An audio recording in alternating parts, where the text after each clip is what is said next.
Hello friends, I'm coming to you here from the city of Stresa, Italy, north of Italy near the Swiss border. It's a charming little town that attracts a lot of tourists because you have direct views of Lake Maggiore here, as you can see. But that is not why I'm recording this video. I'm recording this video which is a little away from the subject matter I usually talk about, which is mainly interpersonal relationships between men and women, and knowing women's nature for the purpose of making being in relationships and experiencing the beginning and the ends of it better and with less pain and suffering by understanding the nature of women and the nature of men for that matter. But what I want to talk about in this particular video is the principles of discipline and regret, which permeates and applies to every aspect of life. And the basic principle that we all as human beings living and operating on the face of this earth need to know is that when you fail to practice discipline, you will have regret. So take your pick. Are you going to apply discipline to your actions before you engage in them, or are you going to face the regret? And this very much applies in relationships. You see somebody, you're dating somebody, you really like them, everything is going good, they're sweet to you, they're agreeable, she really seems nice, from a nice balanced family, you know, all the boxes are checked in your head. And you know, we all know that us men have much a lower number of boxes than women do, because women are not realistic, they operate on emotion, and men operate on logic and reason. But going back to what I was talking about, you see someone, you like them, and everything looks okay, so you decide to internally basically let go, and you become emotionally involved with this person. So you're throwing discipline out the window at that moment, and we all have to do it at one point or another, but hopefully with employment of logic and reason at the same time. But you do it without logic and reason, and you do it because it feels good. As with anything else, am I going to have another slice of cake? Am I going to take that trip that I can't really afford? Am I going to buy that expensive car? Am I going to buy that more expensive home in a more expensive neighborhood because it'll make her happy, even though I know I'll be struggling to make the payments? All of those things, you know, take your pick. I don't need to, verbalize every instance to you.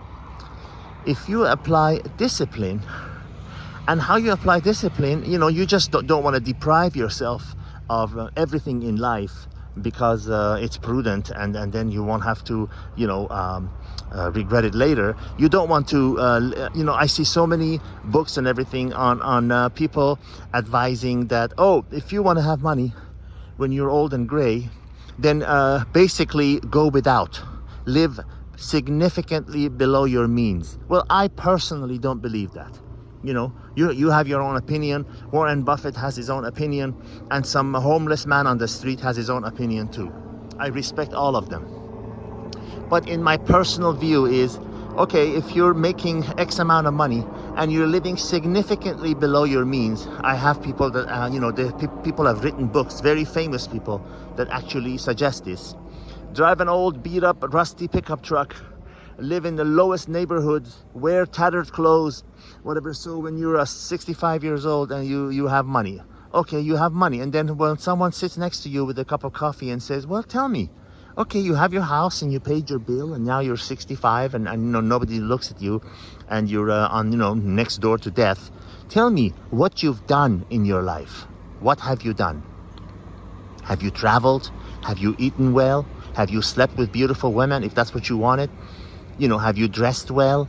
Have you played golf? Have you done the things that you really wanted to do? If not, then you saved all this money for what? Half of it will go to the government taxes based on where you live on this earth, and the other half will go to your children. If you don't have children, it will go to your wife's children from another marriage, etc., etc., etc. So imagine a pendulum on a clock. You don't want to be on either extreme. You know, you want to be kind of near the center, a little to the left and a little to the right.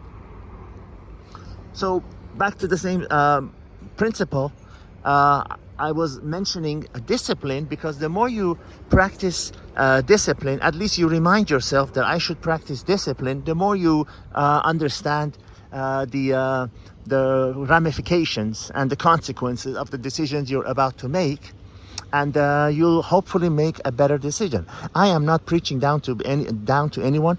Far be it from me to tell other people how to live their lives. I am only sharing with you what I have learned, and what allows me to do that, how I feel I am allowed to do that, is because I have lived this life very intensely, and I associate with people from all walks of life, from a massage therapist and taxi driver to captains of the industry.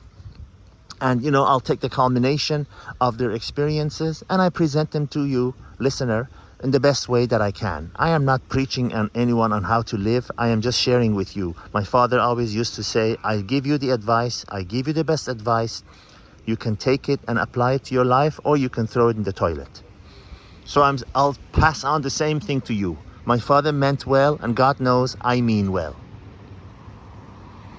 So take it from me. Whenever you're about to embark on a decision, whether it's as important as marriage, buying an expensive home, or buying another pair of socks that you don't need just because they look good, imagine those two words in front of your eyes: discipline and regret. And ask yourself, if I do this, will I regret it later? And sometimes the answer is absolutely no. Do it.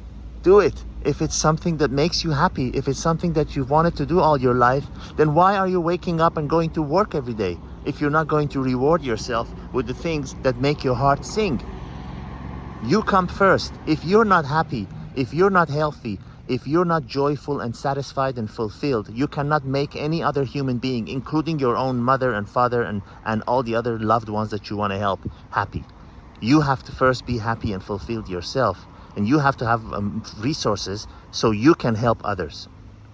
A homeless, penniless person never gave another person a job. God be with you. Signing out from this truly beautiful place in Stresa, Italy. I highly suggest you visit it. Just look for yourself. It's like a little dollhouse. Until I see you again, God be with you.